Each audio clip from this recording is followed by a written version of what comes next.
नमस्कार, मैं हूं आपके साथ विभा उपाध्याय और आप सभी दर्शकों का अन्नदाता कार्यक्रम में स्वागत करती हूं। हमारे देश का किसान जन का पोषक है, वो श्रम का देवता है, अन्नदाता है।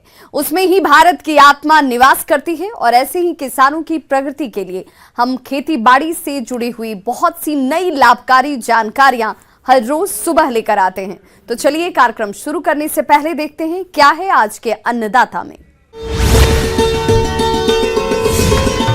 गर्मी के मौसम में बकरियों की देखभाल है जरूरी।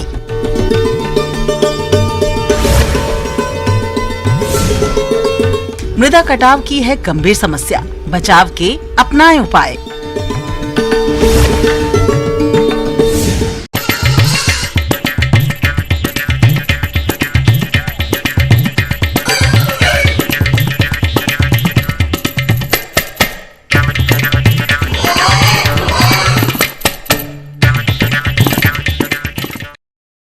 हमारे प्रदेश में बहुत से लघु और सीमांत किसान भाई खेती के साथ साथ बकरी पालन करते हैं, लेकिन इस व्यवसाय से अच्छा लाभ वही बकरी पालक ले पाते हैं जो बकरियों की देखरेख और प्रबंधन मौसम के अनुसार करते हैं। तो इस गर्मी के मौसम में बकरियों की उचित देखभाल किस तरह से करें, इस बारे में उचित सुझाव दे रहे हैं जिला भोपाल के पशु विशेषज्ञ डॉक्टर ब्रजेश गुप्ता।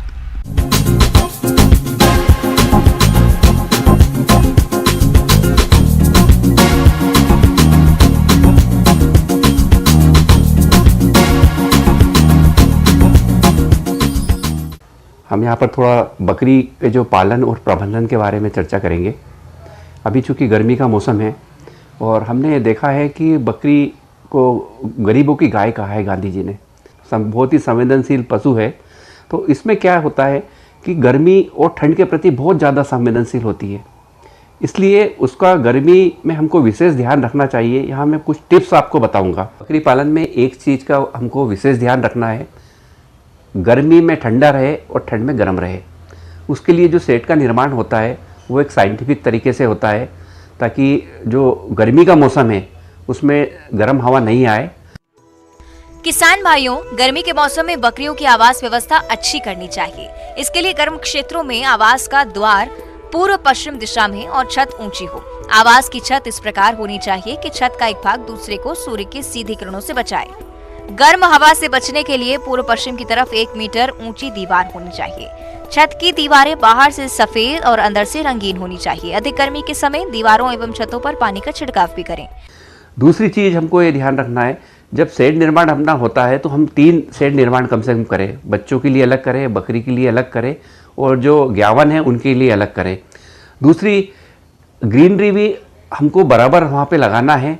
और शेड निर्माण के समय हमको ध्यान देना है कि बकरी को जो फाउंटेन भी आजकल एक नई टेक्निक आई है, उसमें जब ज़्यादा गर्मी लगती है तो बकरी को हम फाउंटेन के नीचे खड़ा कर देते हैं।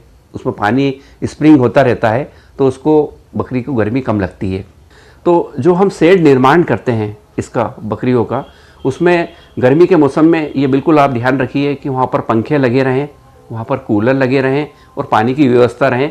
दूसरी चीज़ हमने देखा है कि जब बहुत सी बार गर्म हवा चलती है तो कोशिश ये करें कि जहाँ पर वो रहती है वहाँ पर टाट बांध सकते हैं या और कोई चीज़ बांध सकते हैं। और दोपहर के समय 1-2 बार पानी ज़रूर उस पर छिनकें। या तो आप टाट पे भी छिनक सकते हैं या डायरेक्ट भी, ऐसा सामान्यतः माना जाता है कि अगर 2 या 3 बार अगर आप पानी छिनक देते हैं तो उनको ठंडाई महसूस होती है।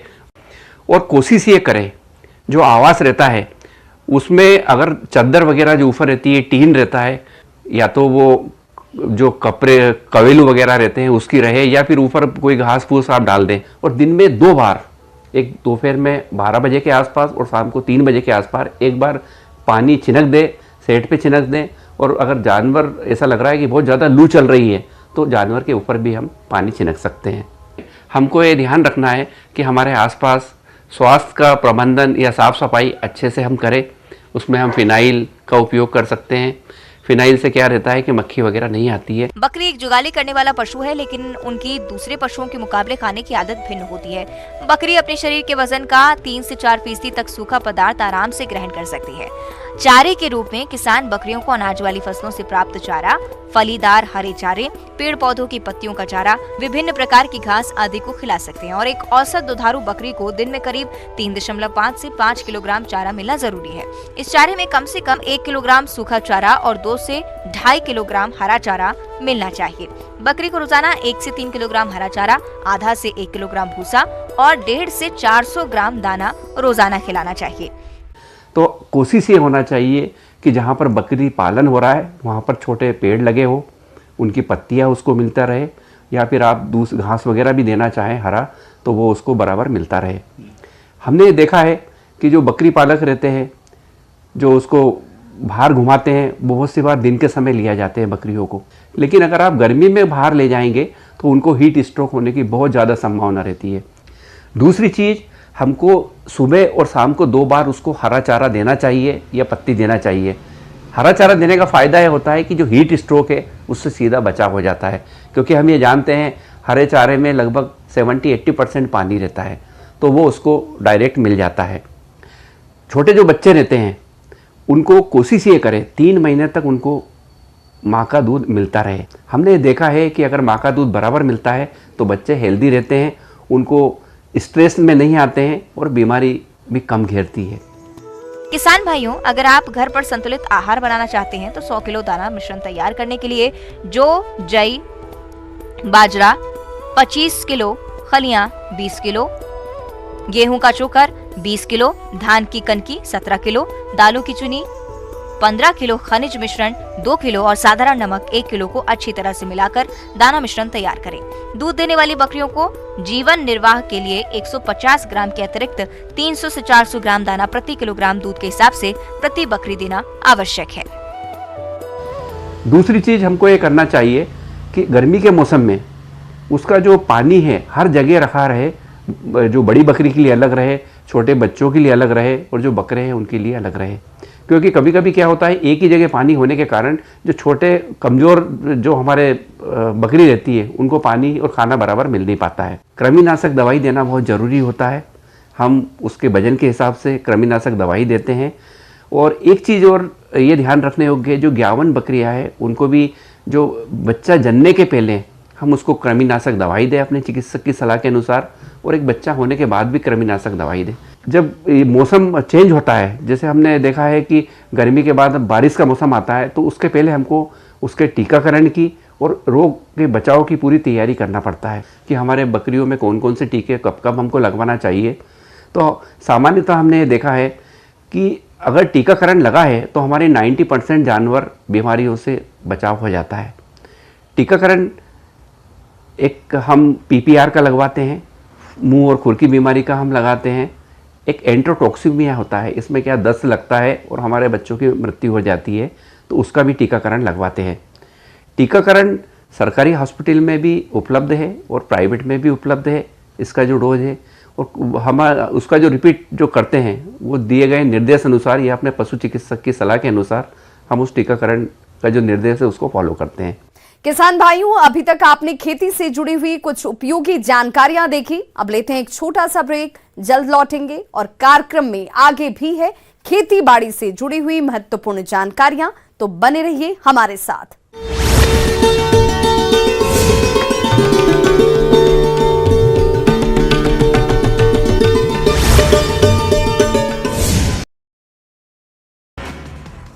राजस्थान में मंत्री और मुख्यमंत्री आपस में ही लड़ने में बिजी। राजस्थान कांग्रेस की कला पर पीएम ने बोला हमला, कहा भ्रष्टाचार में डूबी है कांग्रेस सरकार। मोदी कैबिनेट की अहम बैठक, अन्न भंडारण योजना को मिली मंजूरी, विश्व की सबसे बड़ी होगी योजना। मोदी कैबिनेट के फैसले को लेकर अनुराग ठाकुर ने प्रेस को किया संबोधित, अन्न भंडारण योजना की दी जानकारी, बोले भारत विश्व में अनाज के सबसे बड़े उत्पादकों में से एक। पूर्व केंद्रीय मंत्री मुख्तार अब्बास नकवी ने राहुल गांधी पर साधा निशाना, गांधी परिवार को बताया घमंडी घराना, बोले भारत की दुनिया में धमक बढ़ने से होती है दिक्कत। ब्रिजभूषण शरण सिंह मामले में सौंपी जाएगी स्टेटस रिपोर्ट, यौन उत्पीड़न के नहीं मिले सबूत, सूत्रों के हवाले से खबर।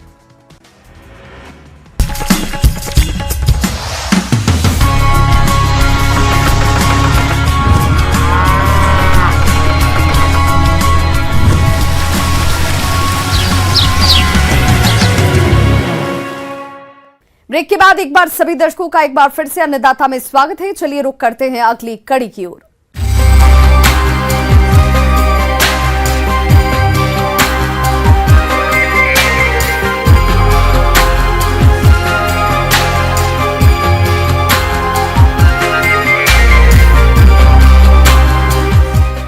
मृदा किसी भी देश की एक अमूल्य संपदा है। बिना मिट्टी के कुछ भी नहीं। लेकिन तेज हवा और पानी में लाखों एकड़ भूमि का कटाव हो जाता है और मृदा कटाव के कारण ऐसी भूमि बंजर बन जाती है जिसमें किसी भी प्रकार की फसलों को नहीं लिया जा सकता। तो ये मृदा कटाव की समस्या क्यों आती है और इसे कैसे रोका जाए, इस बारे में जानकारी के लिए देखिए हमारी ये खास रिपोर्ट।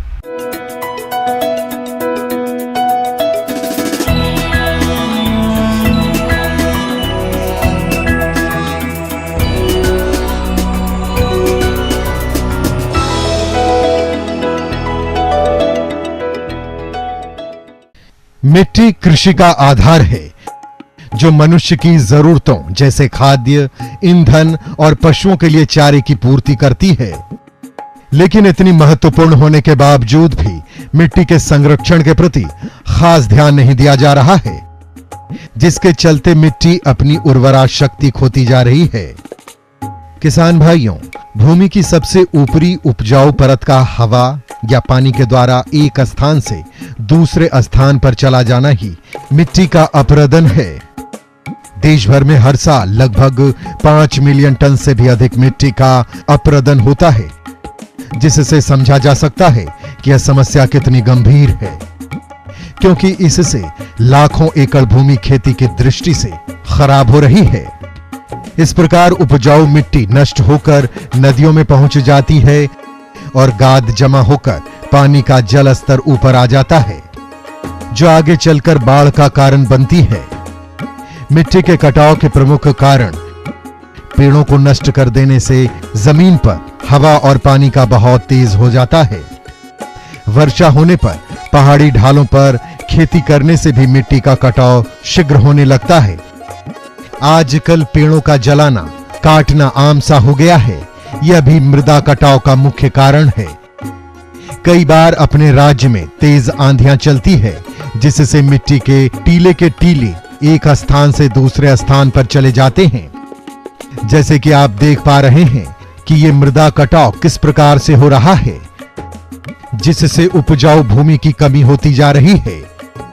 मृदा अपरदन के दुष्परिणाम नदियों के मार्ग में बालू एकत्रित होने से जलधारा का परिवर्तन और कृषि योग्य भूमि का नष्ट होना है। वनस्पति नष्ट होने से इमारती और जलाऊ लकड़ी की समस्या होने के साथ ही वन्य जीवों पर दुष्प्रभाव पड़ता है। भूस्खलन से खेत, घर, सड़कों का विनाश होता है, जिससे काफी नुकसान होता है। मृदा कटाव को रोकने के उपाय: पेड़ पौधों और वनस्पतियां मिट्टी के अपरदन को कम करती हैं। इनकी जड़ें मिट्टी को पकड़े रहती हैं और इन्हें बहने से रोकती है। वनस्पति की एक और विशेषता है कि वनस्पति हवा और पानी के वेग को भी रोकती है। इस प्रकार आंधी या बाढ़ का वेग कम हो जाता है। वनस्पतियों की जड़ें जल को सोख कर रखती हैं और तने हवा की गति को रोकते हैं, जिससे मृदा का कटाव कम होता है।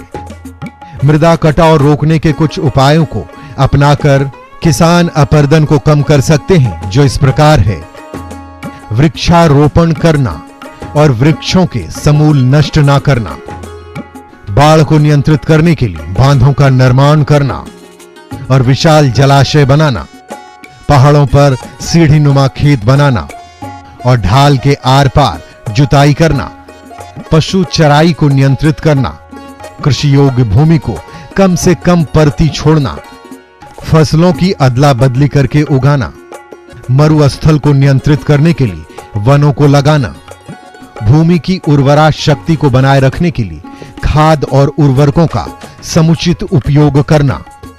ये कुछ उपाय हैं जिन्हें अपनाकर मृदा अपरदन की इस गंभीर समस्या को काफी हद तक दूर किया जा सकता है और खेती करके किसान फसलों से अधिक उत्पादन लेकर अच्छा मुनाफा कमा सकते हैं।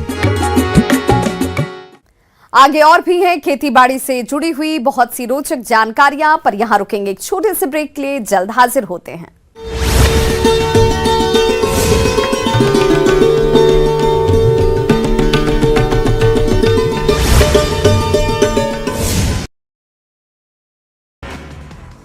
राजस्थान में मंत्री और मुख्यमंत्री आपस में ही लड़ने में बिजी। राजस्थान कांग्रेस की कला पर पीएम ने बोला हमला, कहा भ्रष्टाचार में डूबी है कांग्रेस सरकार।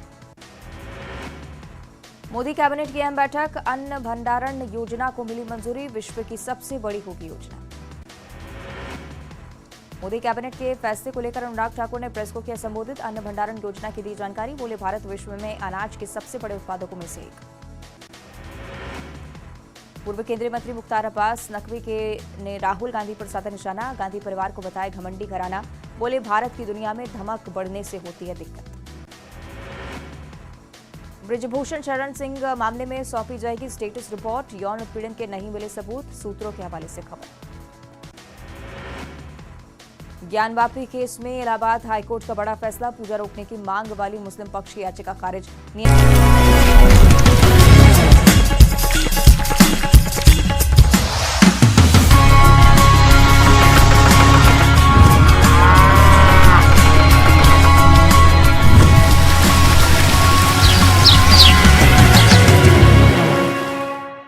ब्रेक के बाद एक बार फिर से आप सभी दर्शकों का अन्नदाता कार्यक्रम में स्वागत है। बढ़ते हैं अपनी अगली प्रस्तुति की ओर।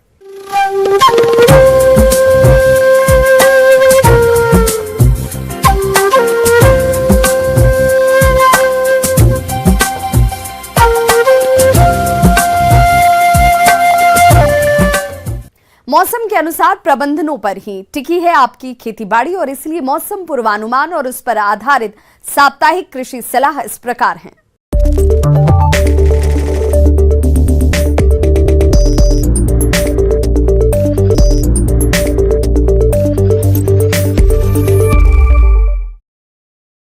इंदिरा गांधी कृषि विश्वविद्यालय एवं संचालनालय कृषि छत्तीसगढ़ रायपुर द्वारा भेजे गए मौसम पूर्वानुमान रिपोर्ट के आधार पर छत्तीसगढ़ के किसानों को सलाह दी जाती है कि इन क्षेत्रों में अधिकांश स्थानों पर हल्के से मध्यम बादल छाए रहने एवं हल्की वर्षा की संभावना है।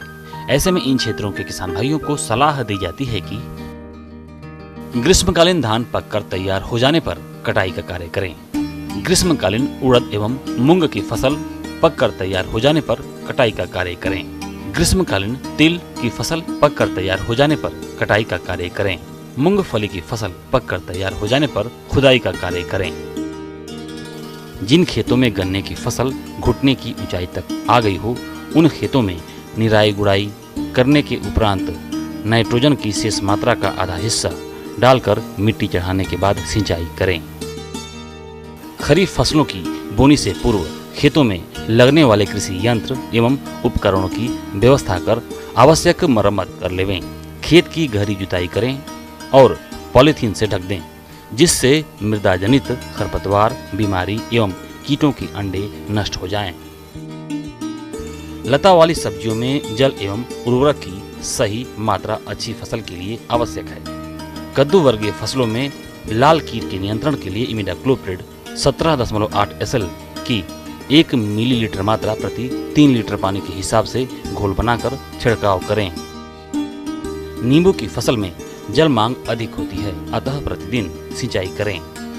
बेर की टॉप वर्किंग का यह सही समय है, अतः अति शीघ्र टॉप वर्किंग करें।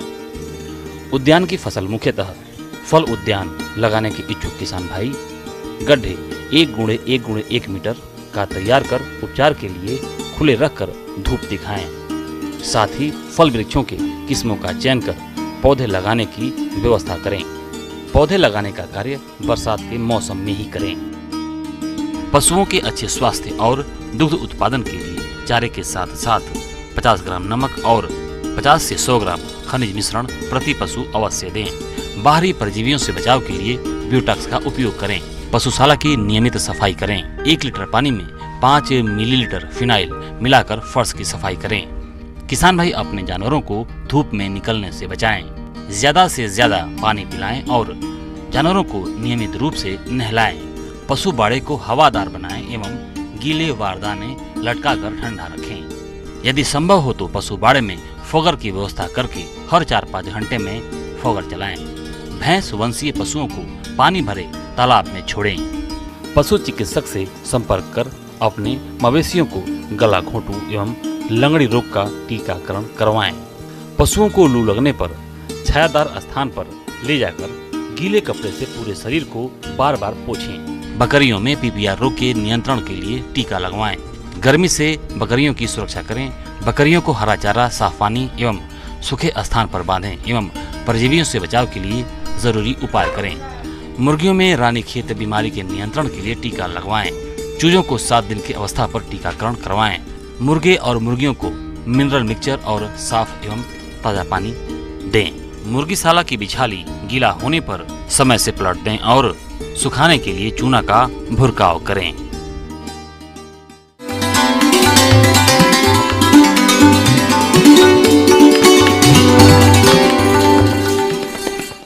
अन्नदाता हेल्पलाइन निःशुल्क फोन संपर्क सेवा के माध्यम से आपके द्वारा पूछे गए प्रश्नों में से 1 या 2 महत्वपूर्ण प्रश्न को हम अपने कार्यक्रम में शामिल करते हैं और इसी के तहत आज किसान का सवाल और उनका जवाब इस प्रकार से है। आज के अन्नदाता हेल्पलाइन में जिस प्रश्न को कार्यक्रम में शामिल किया गया है उससे पूछा है ग्राम सेवरा, जिला रतलाम के किसान जगदीश वर्मा ने। आप आंवला के बाग में कीटों की नियंत्रण पर जानकारी चाहते हैं तो जगदीश वर्मा जी आपकी जानकारी के लिए प्रस्तुत है कार्यक्रम का यह अंश।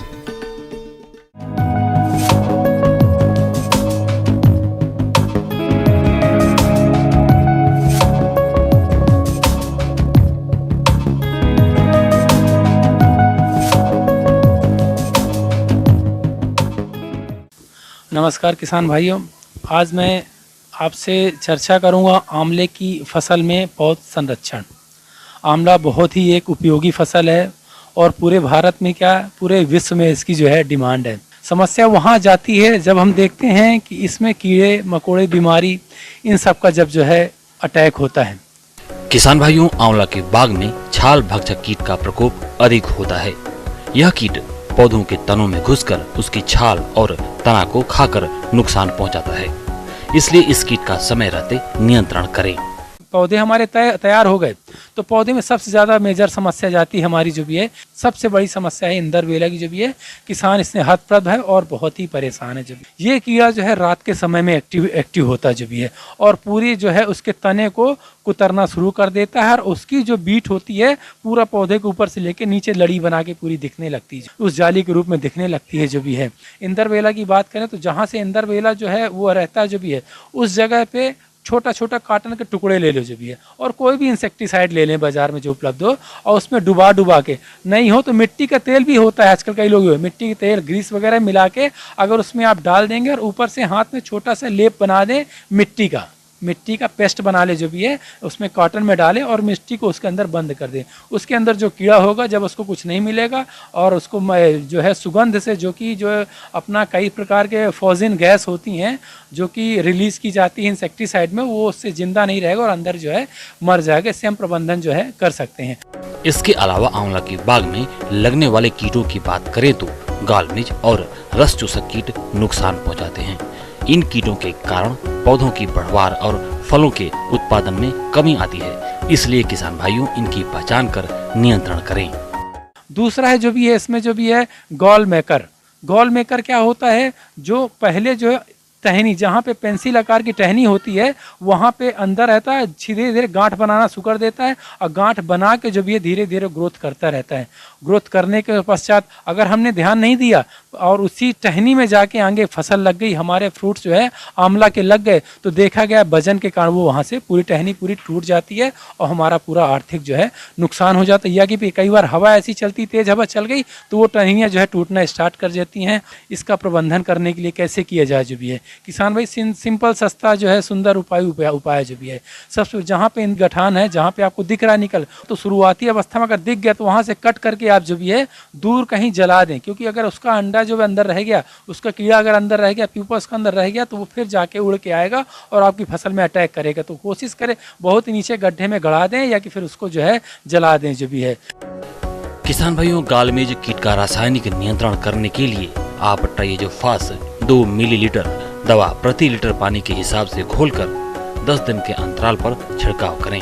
जिससे इस कीट पर नियंत्रण पाया जा सकता है। कई बार क्या होता देखा गया जो भी है कि फसल जब हमारी फसल फ्लावरिंग में होती है तभी जो है माहू का अटैक होता हमारी फसल में जो भी है। तो माहू का अटैक जो है होता है कब होता है, जब मॉइस्चर वगैरह की जो है उस समय ह्यूमिडिटी थोड़ा सा कम हो जाती है। तो ध्यान रखें इस समय में तत्काल आप जो अगर पौधे की पहुंच तक हैं तो उसमें 8 ग्राम इमिडाक्लोप्रिड या कि थायोमेथाक्साम एक पंप में मिला के जो भी है आप स्प्रे करा देंगे तो माहू की समस्या जो हमारी जो है हमेशा हमेशा के लिए जो है ख़त्म हो जाएगी।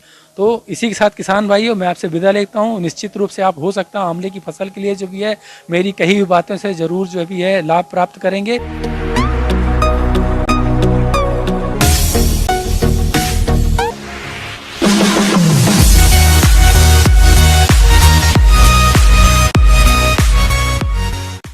आइए अब एक नजर डालते हैं राज्य के कुछ चुनी हुई मंडियों के प्रमुख फसलों के बाजार भाव पर।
किसान भाइयों, अन्नदाता आपकी सेवा के लिए संकल्परत है। कृषि संबंधित समस्या और सुझावों के लिए आप हमें इस पते पर संपर्क कर सकते हैं।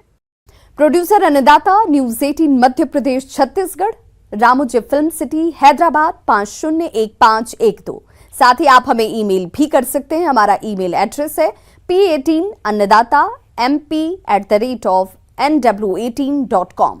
इसके अतिरिक्त आप हमें निःशुल्क हेल्पलाइन नंबर 180088922163 पर सोमवार से शनिवार सुबह 10 बजे से शाम 4 बजे के बीच संपर्क भी कर सकते हैं। किसान भाइयों, अब समय हो रहा है आपसे विदा लेने का, तो हमारी अन्नदाता टीम को दीजिए इजाजत। कल फिर से होगी आपसे मुलाकात कृषि संबंधित कुछ और महत्वपूर्ण जानकारियों के साथ। नमस्कार।